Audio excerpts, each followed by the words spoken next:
साहब बड़ी हलचल मची हुई है कल से वीडियो आने के बाद से। ये वीडियो पहले कहाँ पर थी, कुछ टाइमिंग के ऊपर बड़ा एतराज़ कर रहे हैं अपोजिशन जमातें कि ये पहले कहीं पर थी और अब अचानक से आ गई। और दूसरा ये भी शो किया जा रहा है कि शायद ऐसे मौके पर रिलीज़ करके इदारों को दबाव में लाने की कोशिश की जा रही है। मज़ीद फर्दर क्या एक्शन होने जा रहा है, क्या आपका कॉमेंट है इस वीडियो पे?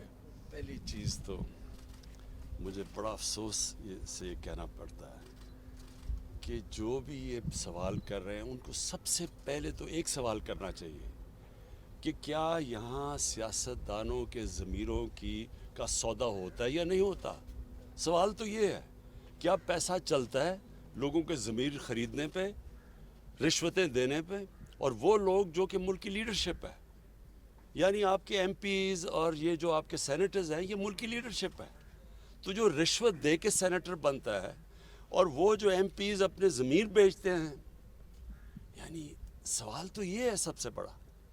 और पहले अगर ये सवाल अगर लोग पूछें कि ये क्या अभी हुआ है, ये 30 साल से हो रहा है, इसमें सबको पैसा मिलता है और लीडरशिप को पैसा मिलता है। और मुझे कैसे पता है? क्योंकि मुझे खुद पैसे की ऑफ़र आई हुई है। मुझे पहले 5 साल पहले जब हमारा सेनेट का इलेक्शन था, उन्होंने हमें पैसे की ऑफ़र की, तब मुझे पता चला कि ये तो ऊपर ये क्यों नहीं, जब एक पॉलिटिकल लीडरशिप को पता है कि पैसा चलता है, इन्होंने क्यों नहीं कोशिश की चेंज करने की? क्योंकि ये खुद पैसे बनाते हैं इसमें से। और ये जो सारी हमारी जमहूरियत की नफ़ी है, ये कौन सी जमहूरियत है कि आप पैसे बना के दे के सेनेटर बन जाए? और ये कौन से मेंबर्स ऑफ पार्लियामेंट हैं जो कि पैसे लेके अपनी वोट बेचें? तो ये तो जमहूरियत की नफ़ी हो गई। और ये सवाल पूछना कि वीडियो मेरे पास थी, मेरे पास अगर ये वीडियो होती तो वो जो हमने 20 लोग निकाले थे, उन्होंने 2 ने तो मेरे पे केसेस किए होते, मैं अदालत में क्यों ना ये वीडियो ले जाता अगर मेरे पास होती। हमारा वकील जो 2 साल से जब जा रहा है अदालत में, तो वो वीडियो दिखा देता, केस ही ख़त्म हो जाता अगर मेरे पास ये होती पहले। सवाल ये नहीं है, फिर से मैं कहता हूँ, इन लोगों ने, ये चोर जो अपने आप को सियासतदान कहते हैं, ये जो पीडीएम के अंदर ये जो सारी अपनी चोरी बचाने के लिए यूनियन बनी हुई है, इन सारों से सवाल ये पूछना चाहिए कि जब आपको पता था 30 साल से, तो मैं तो बाद में आया हूँ, 30 साल से आपकी पार्टी पावर में है, क्यों नहीं आपने इसको रोकने की कोशिश की? प्राइम मिनिस्टर साहब ये बताइएगा कि आप अभी आपने आप चीज़ों को छुपाने पे बिलीव नहीं करते, सारी रिपोर्टें हम मंजर पे ले आते हैं। ये आप कई दफ़ा फरमा चुके हैं, कह चुके हैं कि मुझे ऑफ़र हुई थी माजी में, तो आज ये बता दें कि वो ऑफ़र किसने की थी, कौन सी सियासी जमात थी, कौन सा फ़र्द था, ताकि उसका भी चेहरा सबके सामने आया जो आपके पास गया और पैसे लेके ऑफ़र की कि सेनेट की सीटें बेची जा सकती हैं, खरीदी जा सकती हैं। मुझे एक आदमी ने ऑफ़र नहीं की, कई लोगों ने ऑफ़र्स भिजवाई हैं कि अगर आप हमें इस सेनेट की सीट दे दें तो कई हम इतना पैसा देने के लिए तैयार हैं, आप शौकत खान हमें दे दें। इस तरह की ऑफ़र्स होती है। एक मिनट सुन लें, देखें, एक ने नहीं दी, कईयों ने दी हैं। और ये मुझे नहीं मिलती, मेरे और लोगों को जो और मेरे मसलन जो समझते हैं ना पार्लियामेंट्री बोर्ड में है, उनको भी लोग पैसे ऑफ़र करते हैं कि जनाब अगर सेनेटर बना देते थे। इस वक्त बलूचिस्तान में एक सेनेटर बनने का जो रेट जा रहा है 50 करोड़ से 70 करोड़ पे जा रहा है, कि एक सेनेटर बनने के लिए तकरीबन 50 से 70 करोड़ रुपए वो खर्च करेंगे बनने के लिए। तो मुझे बताएं कि उन्होंने क्या बलूचिस्तान की, वो जो इतना पैसा खर्च करेगा वो कोई हातम ताई तो नहीं है, वो आके पैसा बनाएगा। तो पैसा किससे बनाएगा?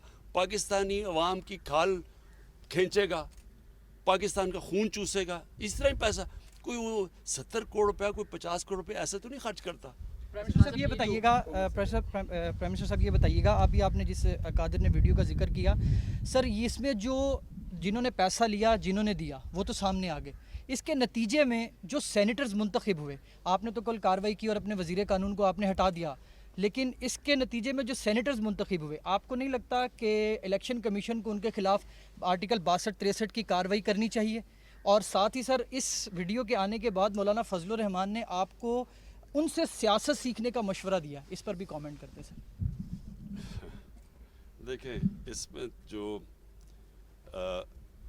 ये इनकी जो लीडरशिप है दोनों मेन पार्टीज़ की और फजलुर रहमान, ये सबको पता है कि पैसा चलता है और फजल रहमान तो सबसे ज़्यादा पैसा बनाया इसने।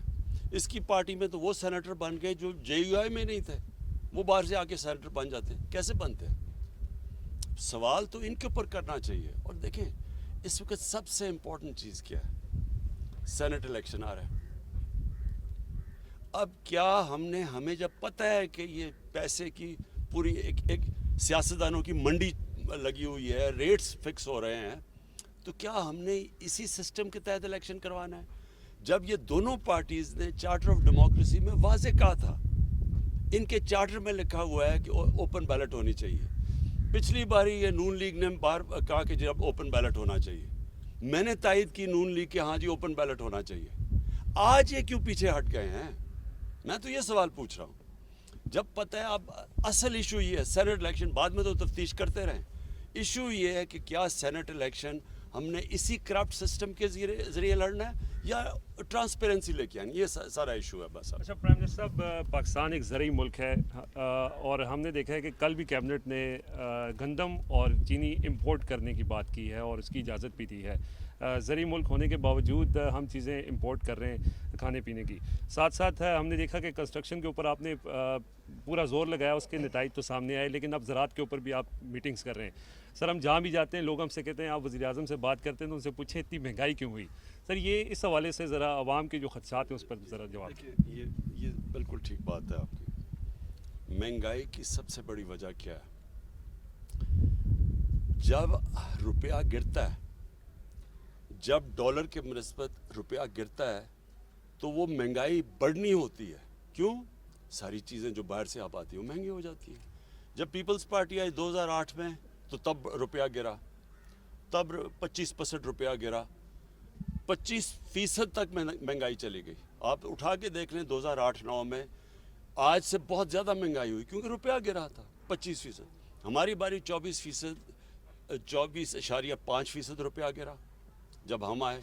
और वो रुपया क्यों गिरता है? क्योंकि जब आपकी इंपोर्ट्स ऊपर चली जाती हैं, एक्सपोर्ट्स नीचे चली जाती हैं, डॉलर ज़्यादा मुल्क से बाहर जा रहे होते हैं बजाय अंदर आने के, रुपया गिर जाता है।